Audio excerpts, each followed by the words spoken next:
Welcome back to the channel. आज के इस वीडियो लेक्चर में हम लोग prime minister and councils of minister से रिलेटेड कुछ क्वेश्चन सॉल्व करने वाले हैं। क्वेश्चन स्टार्ट करने से पहले मैं आप लोगों को ये बताना चाहूँगी कि प्राइम मिनिस्टर कौन होता है एंड काउंसिल्स ऑफ मिनिस्टर कौन होते हैं। तो ड्यूरिंग इलेक्शन हमारी कंट्री जो होती है वो अलग अलग कॉन्स्टिट्यूंसीज के अंदर डिवाइड हो जाती है।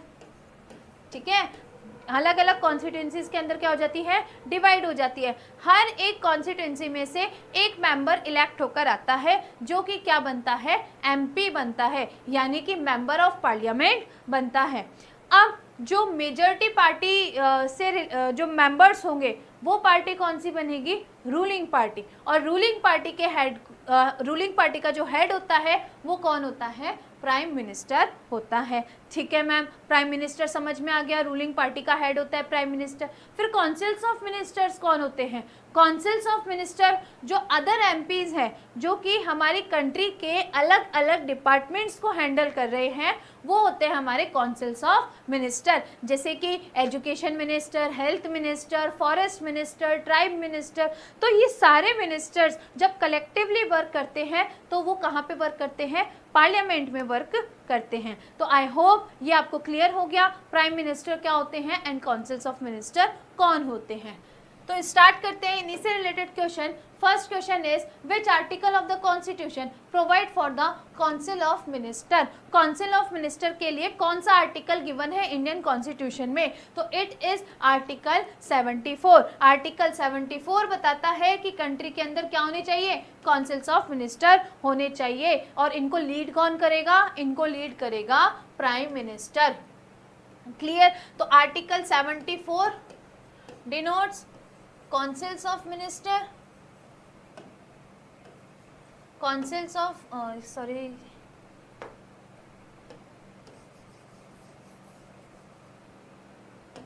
denotes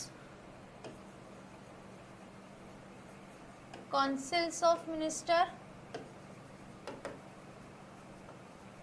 and article 75 denotes prime minister। Article 75 क्या बताता है, प्राइम मिनिस्टर। इसको आप इस तरीके से याद करते हो, ये काउंसिल्स ऑफ मिनिस्टर जो होता है उनका हेड होता है ना प्राइम मिनिस्टर, तो एक आर्टिकल ऊपर होगा वो। ठीक है, तो article 74 denotes councils of minister and article 75 denotes prime minister. Next, who is known as the real executive of India. India का रियल एग्जीक्यूटिव किसे कहा जाता है, तो इंडिया का रियल एग्जीक्यूटिव कहा जाता है प्राइम मिनिस्टर को। क्यों, क्योंकि प्राइम मिनिस्टर जो होता है वो डायरेक्टली इलेक्टेड होता है किससे, सिटीजन से। क्लियर। नॉमिनल एग्जीक्यूटिव किसे कहा जाता है, नॉमिनल एग्जीक्यूटिव कहा जाता है प्रेसिडेंट को। तो आपको ये याद रखना है, प्रेसिडेंट को क्या कहा जाता है, नॉमिनल एग्जीक्यूटिव, क्योंकि ये नॉमिनेट करता है। ठीक है। और जो प्राइम मिनिस्टर होता है इसको क्या कहा जाता है, इसको कहा जाता है रियल एग्जीक्यूटिव।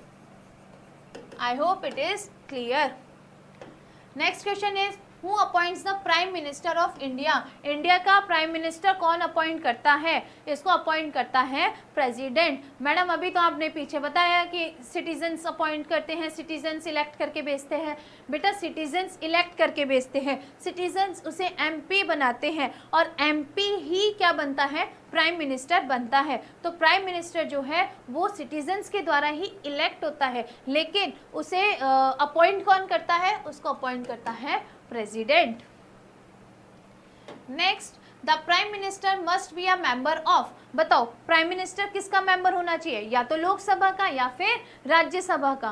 क्यों, क्योंकि लोकसभा का मेंबर होगा तो ही तो सिटीजन्स इलेक्ट करके देंगे, और राज्यसभा के मेंबर भी इनडायरेक्टली सिटीजन्स ही इलेक्ट करते हैं। Next, if a person who is not a member of parliament is appointed as PM within how many months must be become an MP। चलो यहाँ पे एक अच्छा क्वेश्चन पूछा गया है। ये क्वेश्चन बोल रहे हैं कि अभी मैम आपने बताया कि या तो वो लोकसभा का मेंबर होना चाहिए या राज्यसभा का मेंबर होना चाहिए, लेकिन इन केस अगर प्राइम मिनिस्टर को, ऐसे प्राइम मिनिस्टर को चूज कर लिया गया जो ना कि लोकसभा का मेंबर है ना ही राज्यसभा का मेंबर है, ठीक है, तो फिर क्या होगा, तो बेटा उसको 6 मंथ का टाइम मिलेगा कि भाई 6 मंथ के अंदर अंदर या तो लोकसभा का मेंबर बनो या फिर राज्यसभा का मेंबर बनो। उसको कितना टाइम मिलता है, only 6 month. Next, the councils of minister is collectively responsible to, अच्छा काउंसिल्स ऑफ मिनिस्टर जो है वो किसके लिए रिस्पॉन्सिबल है, they are responsible for the Lok Sabha.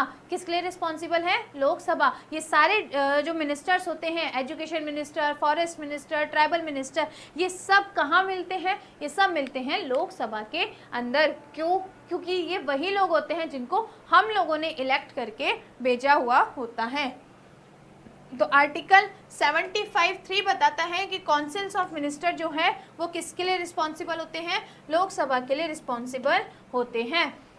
Next question is which article deals with the appointment, tenure and responsibility of minister. तो अगर अपन ministers की बात करें तो कौन सा आर्टिकल है जो इनके अपॉइंटमेंट, इनके टेन्योर और इनके रिस्पॉन्सिबिलिटीज के लिए रखा गया है, दैट इज द आर्टिकल 75। तो आर्टिकल 75 ऑफ इंडियन कॉन्स्टिट्यूशन क्या बताता है कि मिनिस्टर का अपॉइंटमेंट कैसे होगा, इनका कितना टर्म रहेगा, कितने टाइम तक ये रहेंगे और इनकी क्या क्या रिस्पॉन्सिबिलिटीज हैं।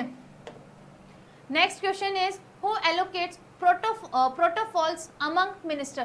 प्रोटोकॉल्स क्या होता है, डिपार्टमेंट्स। मैंने जैसे अभी आपको बताया कि हर एक काउंसिल ऑफ मिनिस्टर के पास अलग अलग डिपार्टमेंट होता है, ठीक है। जैसे किसी के पास फॉरेस्ट है, किसी के पास हेल्थ है, किसी के पास एजुकेशन है। तो ये डिपार्टमेंट्स कौन देता है इनको देता है प्राइम मिनिस्टर, क्योंकि ये इनका लीडर होता है, ये इनका हेड होता है। तो यही क्या करता है, इनको डिपार्टमेंट डिस्ट्रीब्यूट करता है। Next, the prime minister is the chairperson of. Prime minister किसके चेयरपर्सन होते हैं, तो कैबिनेट। किसके चेयरपर्सन होते हैं, कैबिनेट के चेयरपर्सन होते हैं और कैबिनेट मीटिंग्स को प्रिसाइड्स करते हैं।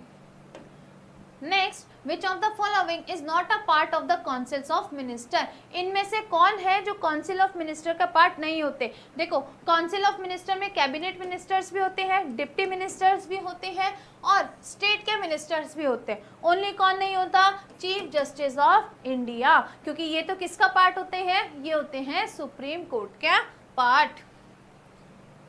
Next, the resignation of the prime minister means, अच्छा अगर प्राइम मिनिस्टर अपनी पोस्ट से रिजाइन कर रहा है तो इसका मतलब क्या है, इसका मतलब एंटायर रूलिंग पार्टी यानी कि प्राइम मिनिस्टर के साथ साथ जो काउंसिल्स ऑफ मिनिस्टर्स है वो भी क्या कर रहे हैं, रिजाइन कर रहे हैं। क्यों ऐसा इसलिए क्योंकि उनको अपॉइंट ही किसने करा है, उसको अपॉइंट ही किसने करा है, प्राइम मिनिस्टर नहीं करा है। वो ही नहीं रहेगा तो फिर वो क्यों रहेंगे, ठीक है। तो अगर प्राइम मिनिस्टर को क्या किया जा रहा है, अपनी पोस्ट से प्राइम मिनिस्टर अपनी पोस्ट से अगर रिजाइन दे रहा है तो एंटायर काउंसिल्स ऑफ मिनिस्टर भी अपनी पोस्ट से रिजाइन दे रहा है।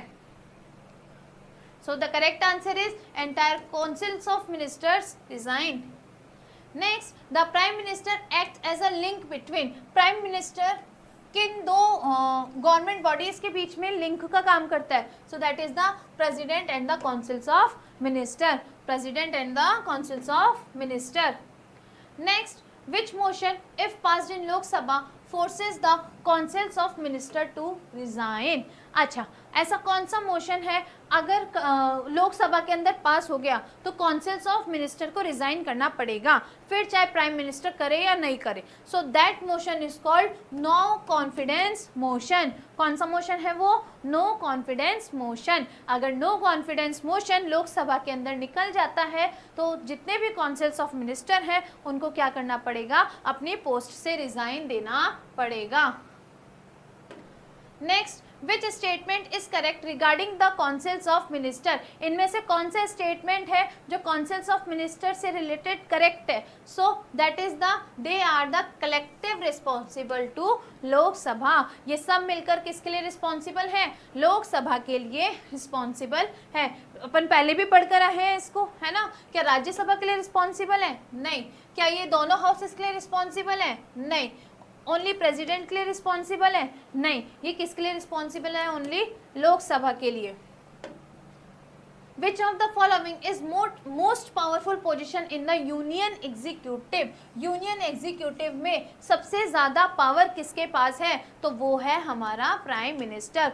क्यों? क्योंकि यही क्या करता है, काउंसिल्स ऑफ मिनिस्टर को लीड करता है, इनको डिपार्टमेंट्स अलॉट करता है और कैबिनेट मीटिंग के चेयरपर्सन होता है, ठीक है। प्रेसिडेंट की एडवाइस से ही और उनकी कोऑर्डिनेट पॉलिसी से ही क्या करता है, वर्क करता है। तो यूनियन एग्जीक्यूटिव का जो पावरफुल पर्सन होता है वो कौन होता है, प्राइम मिनिस्टर।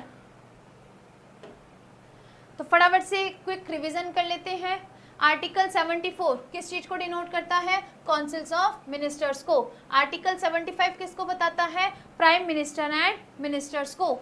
इनका क्या अपॉइंटमेंट कैसे रहेगा, इनका टेन्योर कैसा रहता है। आर्टिकल 77 डिक्लेयर करता है किसको, conduct of government business. Article 78 किस चीज को बताता है कि प्राइम मिनिस्टर की क्या ड्यूटीज है प्रेसिडेंट के लिए, ठीक है। प्राइम मिनिस्टर कौन होता है, हमारी कंट्री का रियल एग्जीक्यूटिव होता है और नॉमिनल एग्जीक्यूटिव कौन होता है, प्रेसिडेंट। ये किस चीज के लिए रिस्पॉन्सिबल है, फॉर द लोकसभा, और ये कौन से आर्टिकल में आता है, article 75। Non MP as a PM, अच्छा क्या जो मेंबर ऑफ पार्लियामेंट नहीं है वो पीएम बन सकता है, बताओ फटाफट से। यस, बन सकता है, बट विद इन 6 मंथ उसको एमपी बनना पड़ेगा, ठीक है। प्रोटोकॉल्स एलोकेटेड बाय, यानी जो डिपार्टमेंट्स है, गवर्नमेंट के अलग अलग डिपार्टमेंट्स है, उन्हें कौन अलॉट करता है, उनको अलॉट करता है prime minister. Non confidence motion अगर पास हो जाता है लोकसभा के अंदर तो इसका मतलब क्या होता है, इसका मतलब ये होता है जो एंटायर काउंसिल्स ऑफ मिनिस्टर्स हैं वो सब क्या करेंगे, अपनी पोस्ट से रिजाइन करेंगे। सो आई होप आपको prime minister and councils of minister से रिलेटेड एमसीक्यू समझ आ गए होंगे। अगर आपको वीडियो पसंद आया तो इसे लाइक, कमेंट एंड शेयर ज़रूर करें। चैनल को सब्सक्राइब नहीं किया है तो फटाफट से चैनल को सब्सक्राइब कर दे, बेल आइकन को प्रेस कर दे ताकि आपको आपकी कोई भी इंपॉर्टेंट वीडियोज़ स्किप ना हो। Thank you so much.